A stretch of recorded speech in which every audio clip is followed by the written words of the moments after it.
Hey everyone, and welcome back to the channel. When you think of Italian food, what comes to mind?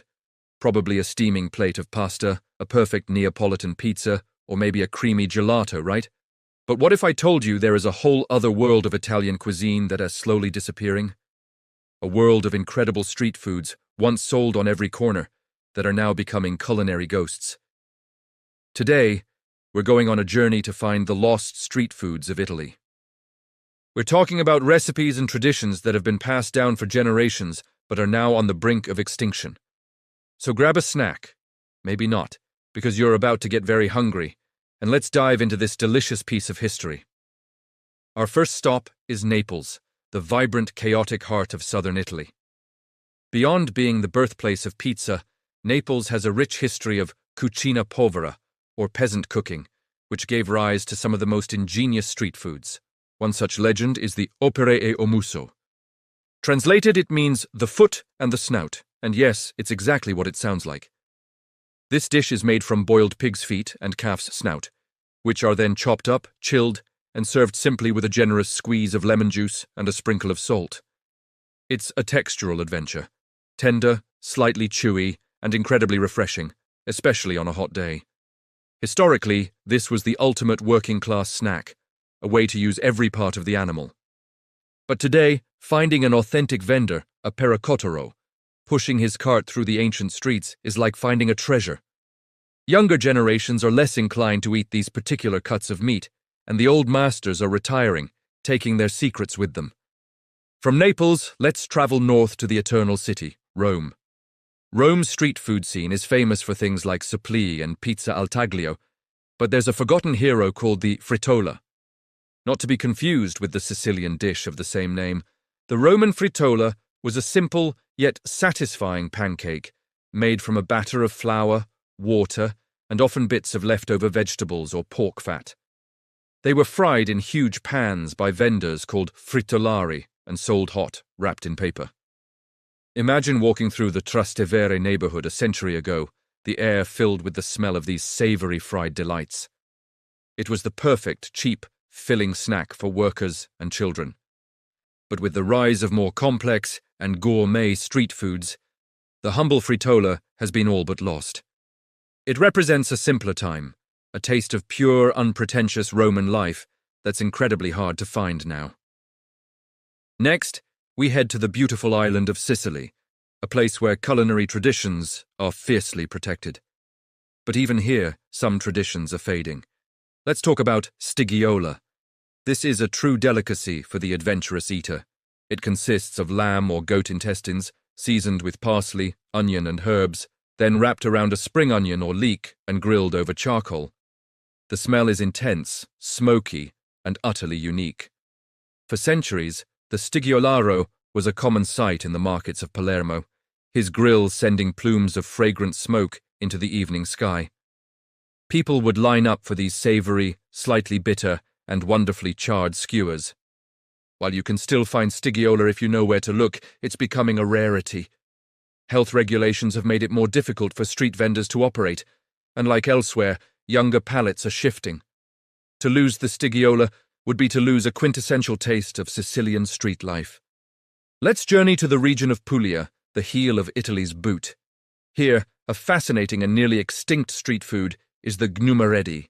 These are small rolls or skewers made from lamb or kid offal, typically liver, lung, and heart, wrapped in caul fat and intestines, then grilled or sometimes baked. They are little flavor bombs, intense, rich, and deeply savory. Gnumereddi were a staple of festivals and market days, a way to celebrate and use the less desirable parts of the animal in a delicious way. The tradition is deeply rooted in the pastoral history of the region, but finding them today requires a real hunt. You might get lucky at a very traditional local sagra or festival, but the everyday street vendor selling gnumereddi is a ghost of the past. It's a complex, time-consuming food to prepare, and sadly, it's a craft that is vanishing. Now let's go back to the heart of Tuscany, to Florence. While Florence is famous for its massive T-bone steaks and lampredotto sandwiches, there was another, more humble street food that once fed the city: rovaline. These were not typically sold from a cart, but were a staple of the city, simplest osterias and food stalls, serving as a quick, hot meal. Rovaline are thin slices of beef, dredged in flour, fried, and then simmered in a simple tomato and caper sauce. It's a dish born from the need to make tough cuts of meat, tender and delicious. You'd get a few slices piled onto a piece of rustic bread, the sauce soaking in beautifully. It was the original fast food for Florentine artisans and workers. Today, you might find a version on a restaurant menu as a nostalgic appetizer, but the original street-side experience of grabbing a quick hot plate of rovaline is gone, replaced by panini and gelato shops. So why are these incredible foods disappearing? It's a combination of factors. Modern food safety laws make it harder for traditional street vendors to operate. Changing tastes mean there is less demand for offal and the more challenging cuts of meat. The pace of modern life also plays a role. Many of these dishes require slow, careful preparation, a craft that fewer people have the time or patience to learn. And as the older generations who hold these recipes retire, there's often no one to take their place. Each time a vendor sells their lasto pere e omuso or grills their final stigiola, a piece of Italian culture vanishes forever. It's more than just losing a recipe. It's losing a connection to the past, a taste of the lives of the people who came before us. But it's not all bad news. There's a growing movement of chefs, food historians, and passionate eaters who are working to preserve these traditions. They are documenting recipes, opening restaurants that celebrate these forgotten dishes, and trying to show a new generation that there's more to Italian food than what they see on Instagram. By seeking out these foods when we travel, by asking for them, and by being open to trying something new, we can all play a part in keeping them alive. It's about showing that there is still a market and a love for these authentic, historical flavors. So the next time you're in Italy, look beyond the main tourist traps. Ask a local about the food their grandparents used to eat. You might just discover a taste of history that is more delicious and memorable than any pizza you've ever had. This journey into Italy's lost street foods shows us that food is a living, breathing part of culture. It changes, it evolves, and sometimes it fades away. But as long as there are people who remember, who cook, and who eat, these traditions have a chance to survive. Let's be those people. Let's be culinary explorers and help keep these amazing flavors on the map. Thank you so much for joining me on this delicious and nostalgic trip through Italy. What do you think? Would you try any of these dishes? Let me know in the comments below. And if you enjoyed this video, please give it a thumbs up and subscribe for more culinary adventures. Until next time, stay hungry and stay curious. Ciao.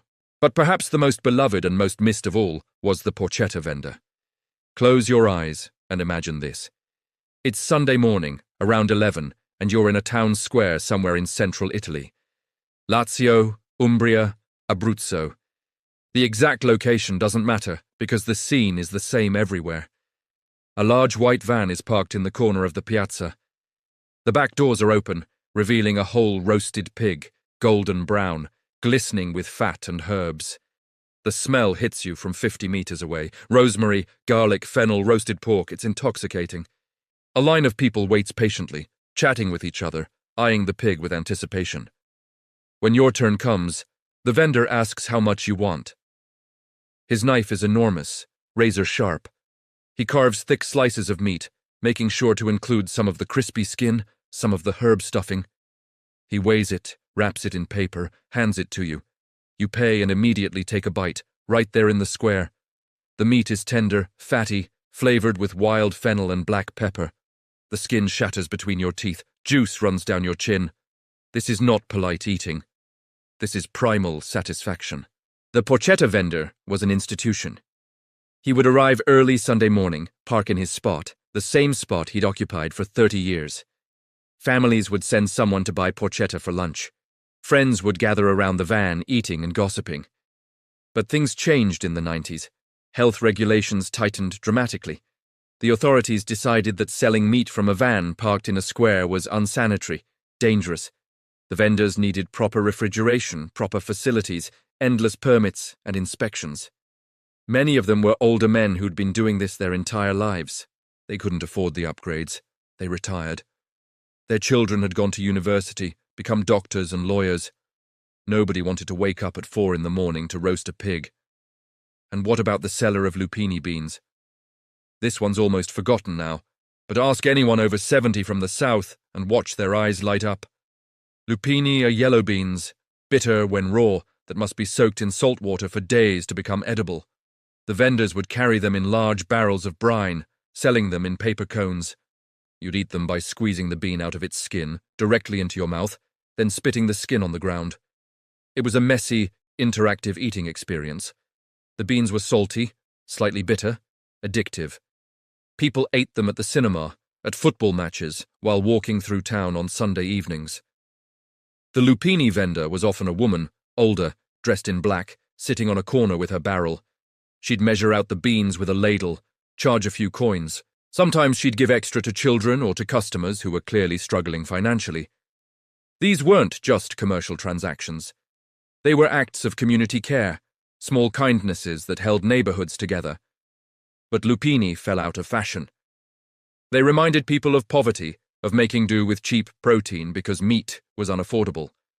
As Italy became wealthier, people wanted to forget these associations.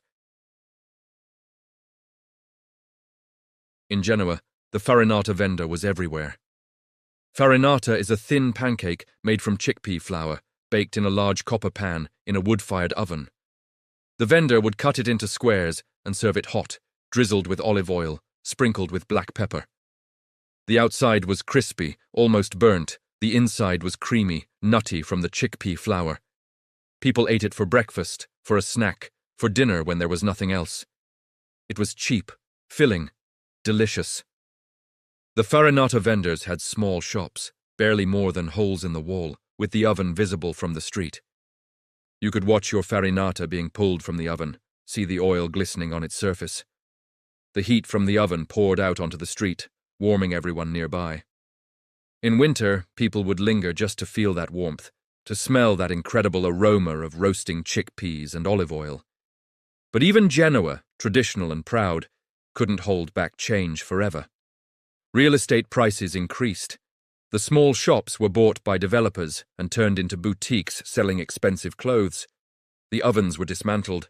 The vendors retired or moved to the outskirts of the city where nobody walked past anymore. Travel to Sicily, and you would have encountered the seller of Quarume, or as it's known in dialect, the man with the cart of Spleen. This is not food for the squeamish. A roll is filled with boiled veal, spleen, and lung, topped with ricotta cheese or caciocavallo. It's soft, rich, intensely flavored. In Palermo's markets, the Quarume vendor was a fixture. His cart steamed with the smell of boiled organs, a smell that was simultaneously off-putting and somehow appealing. Workers would line up for this sandwich, eating it quickly before returning to their jobs at the docks or the construction sites. This was working-class food in its purest form. Cheap cuts, parts of the animal that nobody else wanted, transformed through long cooking into something nourishing and surprisingly delicious. The vendor took pride in his work. He'd carefully select the organs, boil them for hours with bay leaves and lemon, slice them thinly, assemble each sandwich with care. When someone couldn't pay, he'd give them food anyway. When someone got a promotion or had a new baby, he'd add extra filling to celebrate. But the Quarume vendors faced the same fate as all the others. Younger generations rejected organ meats. Health inspectors tightened regulations. The old vendors died, and nobody replaced them.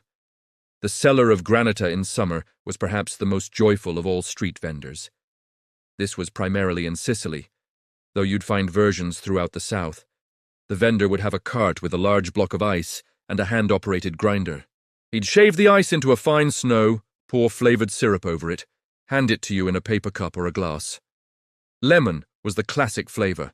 Also, almond milk. Also coffee.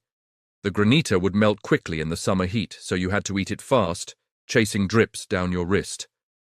Children would cluster around the Granita vendor like he was distributing pure happiness, which in a way he was. On a day when temperatures reached 40 degrees and nobody had air conditioning, a cup of lemon Granita was salvation. The vendor would often let children who couldn't pay have a small cup anyway, knowing that childhood summers are short and that a little kindness costs nothing. But as refrigerators and freezers became common in homes, the Granita vendor became less essential. The hand-crank ice shavers were replaced by electric machines, the street carts by gelaterias with neon signs. Then there was the woman selling focaccia from a basket. This one's specific to Liguria, though variations existed elsewhere.